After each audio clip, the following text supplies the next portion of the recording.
where she serves as the interim superintendent and curriculum and federal programs director for our district. Mrs. Thomas has served as interim superintendent since February of this year and has 24 years of professional experience in special education, school administration, system administration, and this includes 10 years of experience as the assistant principal of Troy Elementary School and 6 years as curriculum and federal programs director for Troy City Schools. Mrs. Thomas holds 2 master's degrees in education, one of which is in special education and the other one is in educational administration from Troy University, and we're pleased to have you this evening. For those of you all that are in attendance as well as joining us online, just a couple of updates from the board. Listed on the screen are the names and contact information for my fellow board members. We encourage community input in this process, and as we approach making a decision on this important position. Also want to thank Troy Cable and Deer Stand Hill for their coverage of these interviews, and we've provided the questions to the candidates in advance, and questions will come from the individual board members. Starting with myself, and then we'll move to Mrs. Kitchens and work our way across the podium. So, Mrs. Thomas, thank you for being here with us tonight. And to start with, I just ask that you tell us a little bit about yourself and what you know about our school system and city and what makes you want to be our superintendent. Sure. My name is Cynthia Thomas. I am married to James Thomas. We have a beautiful daughter, Taylor Thomas, who will be a student at Charles Nelson Middle School next year for the 2021 school year. I am a product of Troy, Alabama. Also a product of Troy City Schools, an alumni of Charles Nelson High School, as well as Troy State University. I began my educational journey by obtaining a BS in special education, as you mentioned. Shortly after obtaining that degree, was given the opportunity to join the Troy City Schools family as a special education teacher at Troy Elementary. Served in that capacity for about 8 years.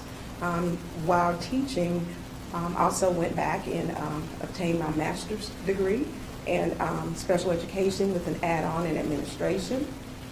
And shortly after obtaining my master's, was given the opportunity to serve as an administrator, to be specific, as an assistant principal at Troy Elementary School. Served in that capacity for about 10 years. And then was given an opportunity to join center office staff, where I was given the role of federal programs and curriculum coordinator, and served in that capacity for about 6 years, and was just recently given the opportunity to serve as interim superintendent, where I am currently serving in that capacity. As I mentioned earlier, I am a product of Troy City Schools. This is a great school system. It has given me the opportunity to serve in several roles and capacities. I think the Troy City Schools has been very successful in giving our students the opportunity to expound on their pathways. With that being said, it has about 1,700 students. We have about 5 schools, has a budget of about $21 million, and that is through state, local, and federal dollars. We employ highly qualified teachers with advanced degrees. We have partnerships with the local university, as well as Enterprise State Junior College. We offer several AP courses at our local high school, as well as dual enrollment courses. Implement lots of STEM activities throughout all of our schools. Have about a 94% graduation rate. Awesome civic organization on our campuses, such as the Beta Club. Is the home of the 2018-2019 5A Girls Basketball Championship team. I know that we have about 1.48 million in reserve. So we have a lot of good things going on in our system. We have improvised a strategic plan that fosters success for our school system. So I think we have a lot of good things going on with Troy City Schools. As you heard me say earlier, I am also a native of this city, Troy. Have been a native all of my life, have lived here all of my life. I think this is a great city, has a great historic history, is the home of the fantastic Troy University, and I think that's a plus for the city in that all of the resources that it provides for this community. Also has a population of about 18,000, have a lot of good things going on in the city, a lot of growth, a lot of new industries and businesses as well. I feel as if though I have a vested interest in the school system, being that I have 20 plus years of experience. I feel as if though with those years of experience has given me the opportunity to enhance my skill set, to be able to implement the vision of the Troy City Board if I'm given the opportunity. I feel as if though by having that skill set, it gives me the things that I need to make sure that your vision is implemented.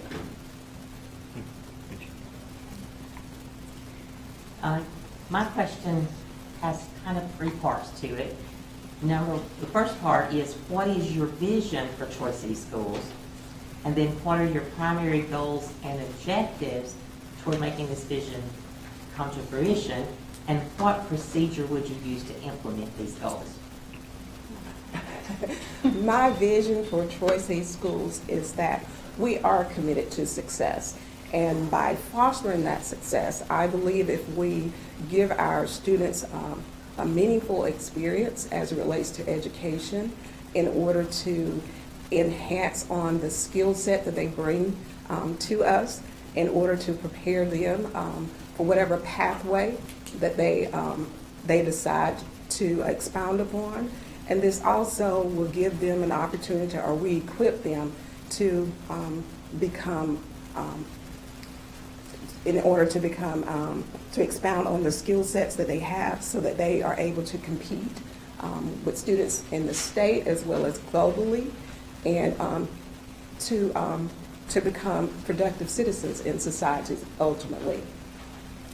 And the way that I would implement that is to communicate with the community stakeholders, being able to articulate the needs as well as the successes for our students in order to that we can devise plans and resources that will help our students get to the next level.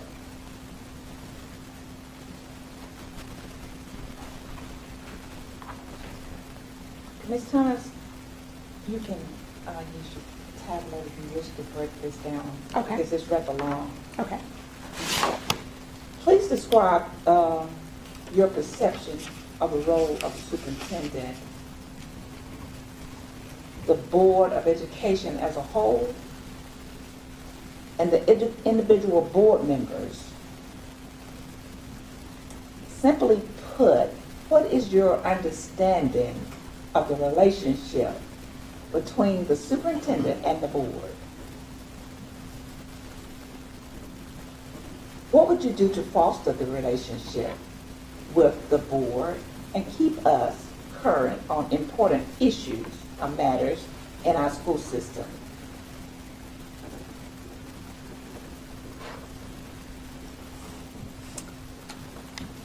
Okay.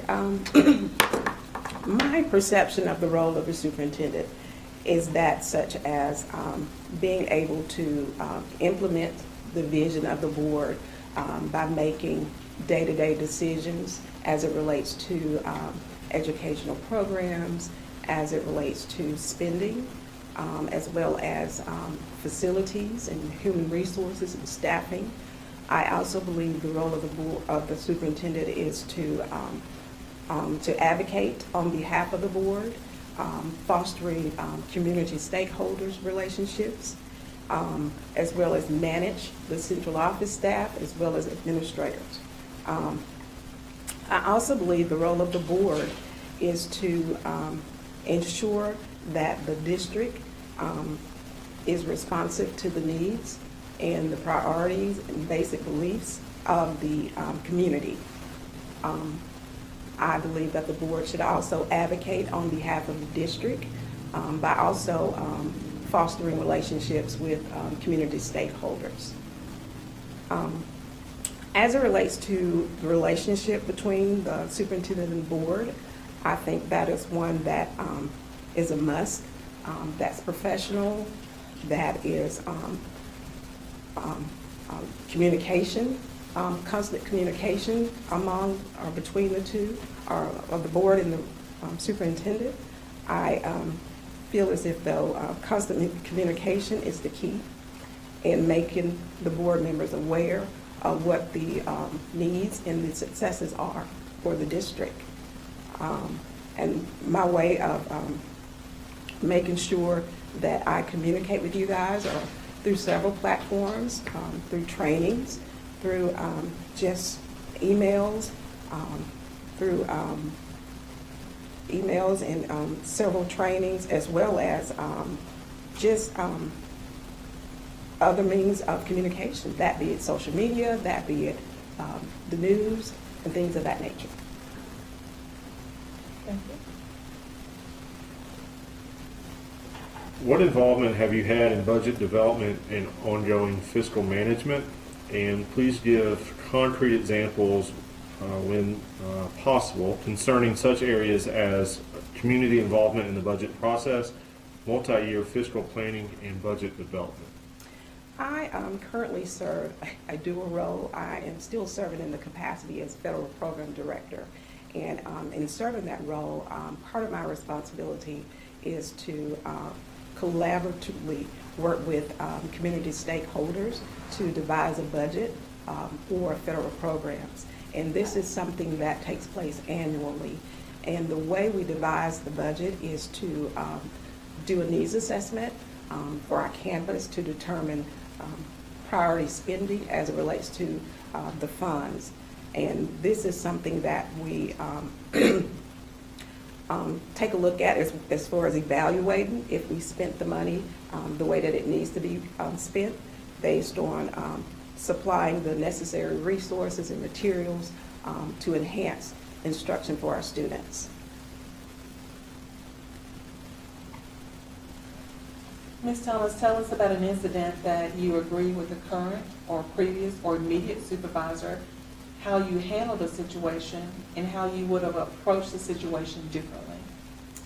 The thing that comes to mind is something as simple as there was an incident with an irate parent, and the initial approach for that situation, or to handle that situation, was to kind of have an administrative team to approach the individual about the matter.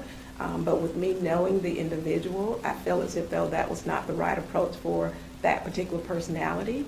And so I offered to speak with the individual just myself. I made the suggestion that, being that I knew the person and knew their personality, that I'd be given the opportunity to try to help resolve the concern and the situation that the individual had, and was given the opportunity to speak with that individual individually, and was able to resolve the situation.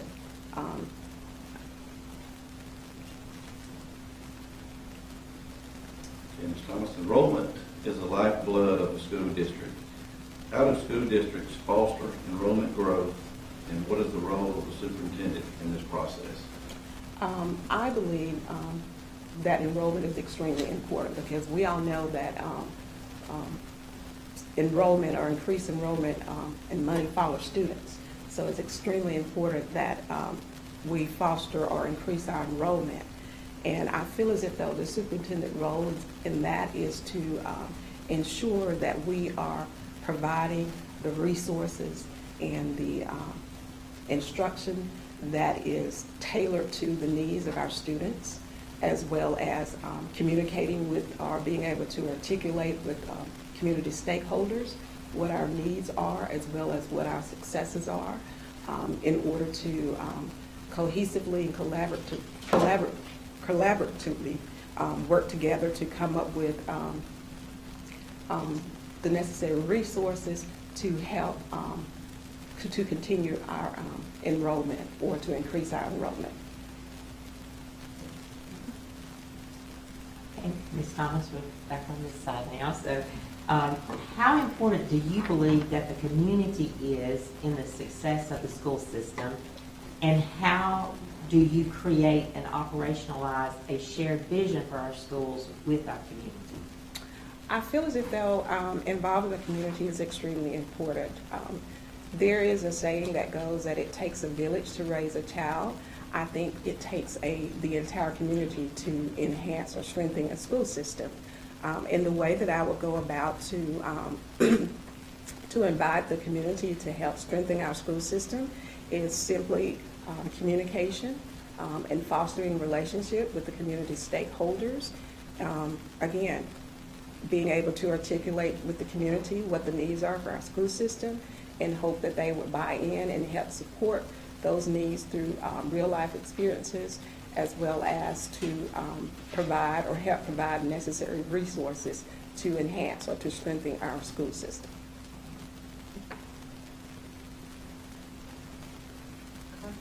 Ms. Thomas, communication skills are a must as a superintendent.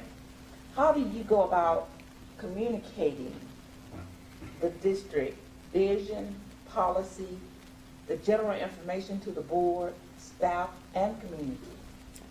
Well, I think that is one of what I've said earlier as it relates to ensuring that you foster relationships with community stakeholders, that being parents, that being parents, teachers, administrators, as well as city officials, and just through several platforms, that being present, that being media, social media, that being attending civic organizations, groups, meetings, as well as public meetings to articulate again what the needs are for our district, in hopes that, again, that they buy into helping to strengthen our school system.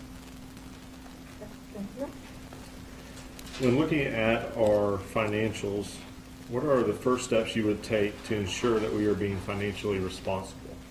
Well, first and foremost, taking a look at what your needs are in hopes that those that the spending is tailored toward instruction, and looking at what the needs are for our district.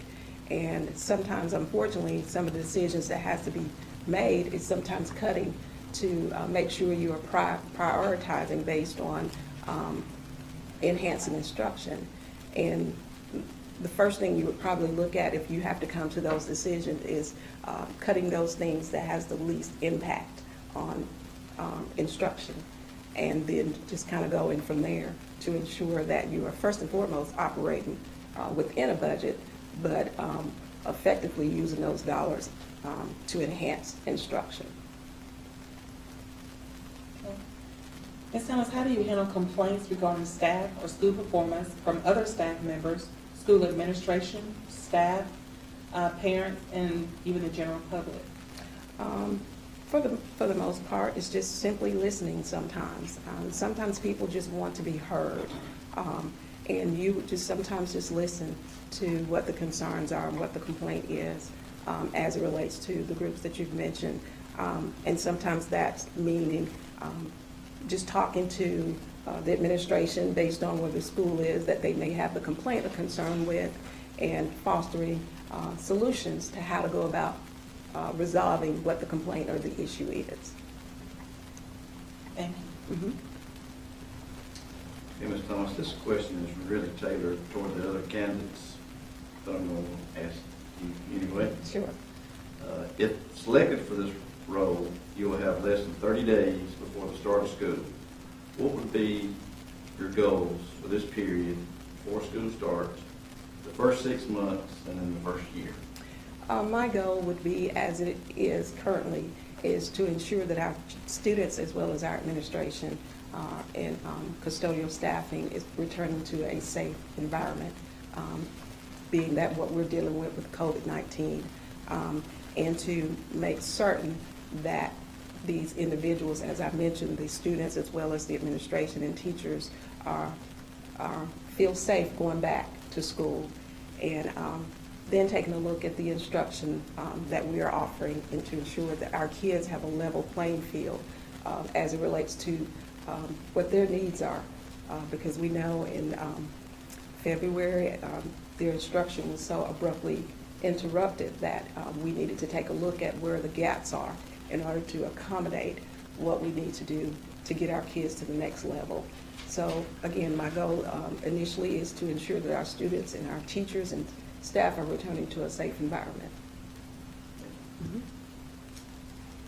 Okay, Ms. Thomas, on what criteria do you feel the Board of Education should evaluate your performance as a superintendent?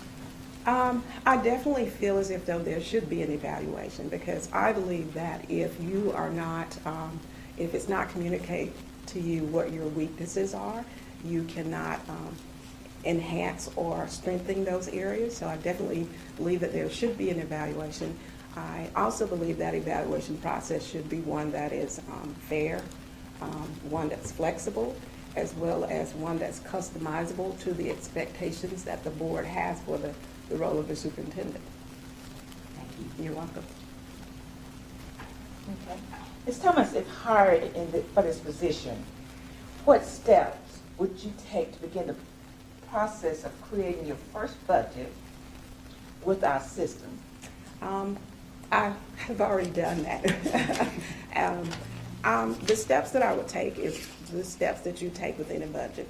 Take a look at your needs assessments to see what those needs are, and just prioritizing the budget based on what your needs are, and making sure that you're collaborating with the community stakeholders to ensure that cohesively that you're coming up with the best resources that is needed to enhance education.